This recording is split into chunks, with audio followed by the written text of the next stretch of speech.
রাজ্যে নির্বাচনের দিনক্ষণ ঘোষণা হওয়ার আগেই ঘোষণা করা হয়েছে বিজেপির প্রার্থী তালিকা। এখনো পর্যন্ত রাজ্যে যে 20 জন বিজেপি প্রার্থীর নাম ঘোষণা করা হয়েছে তাতে মুর্শিদাবাদ জেলার বহরমপুর লোকসভা ও মুর্শিদাবাদ লোকসভা কেন্দ্রের 2 প্রার্থীর নাম রয়েছে। মুর্শিদাবাদ লোকসভা কেন্দ্রের বিজেপি প্রার্থী হলেন বর্তমান বিজেপি বিধায়ক গৌরীশঙ্কর ঘোষ। অন্যদিকে বহরমপুর কেন্দ্রের বিজেপি প্রার্থী হলেন নির্মল সাহা, যিনি এই শহরের একজন বিশিষ্ট চিকিৎসক বলেই পরিচিত। স্বাভাবিকভাবেই শনিবার বিজেপি প্রার্থী তালিকা প্রকাশ হওয়ার পরেই যথারীতি দেওয়াল লিখনের রীতিমতো ব্যস্ততা শুরু হয়ে গিয়েছে জেলা বিজেপি মহলে। রবিবার দুপুরে বহরমপুর কেন্দ্রের বিজেপি প্রার্থী নির্মল সাহার নামে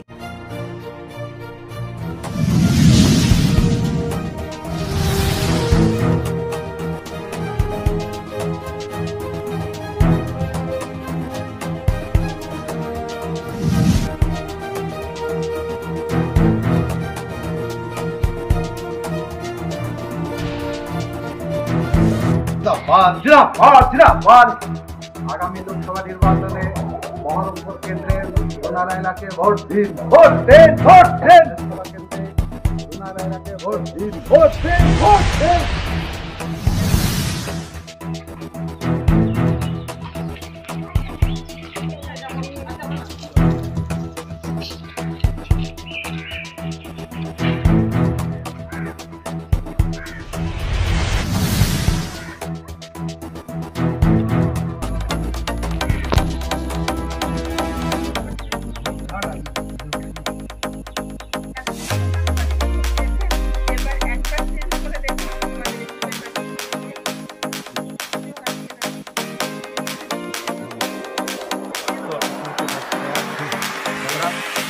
শুরু করলাম আজকে প্রচার।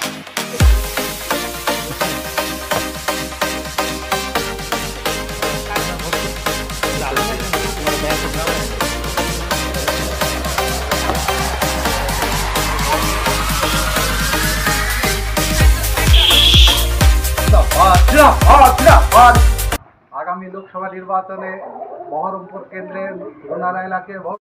আমি আপনার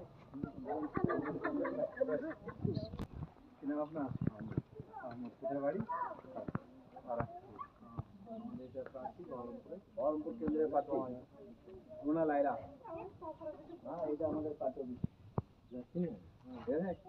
তাহলে ভোটটা দিবেন।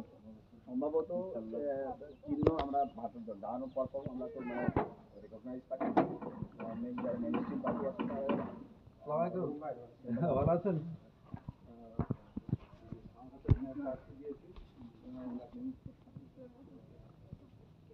আমাদের ক্যান্ডিডেট রুনা লাইলা।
আগামী লোকসভা নির্বাচনে বহরমপুর কেন্দ্রের রুনারায়লাকে ভোট দিন, ভোট দিন, ভোট দিন। লোকসভা কেন্দ্রে রুনারায়লাকে ভোট দিন, ভোট দিন, ভোট দিন।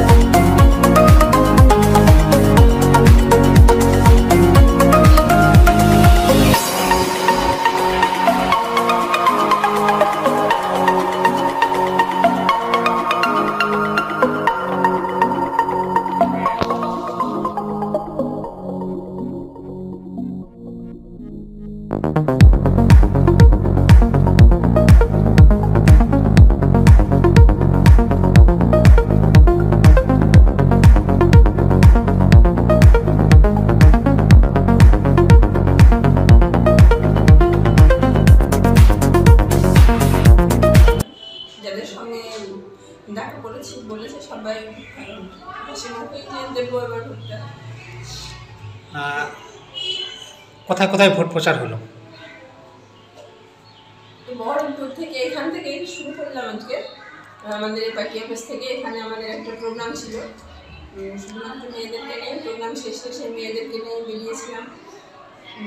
এই কথাটা শুনে ভালোই লাগলো, আরও উৎসাহ পেলাম, মনের দিক থেকে জোর বাড়লো। তারা কেউ নিরাশ করেনি বা হতাশও করেনি যে না কি পার্টি এরকম জানি না, এরকম কিছু বলেনি। সকলেরদেরকে আমি বলতে চাই এবার, এতদিন তো অন্যান্য পার্টিকে তারা ভোট দিয়েছে,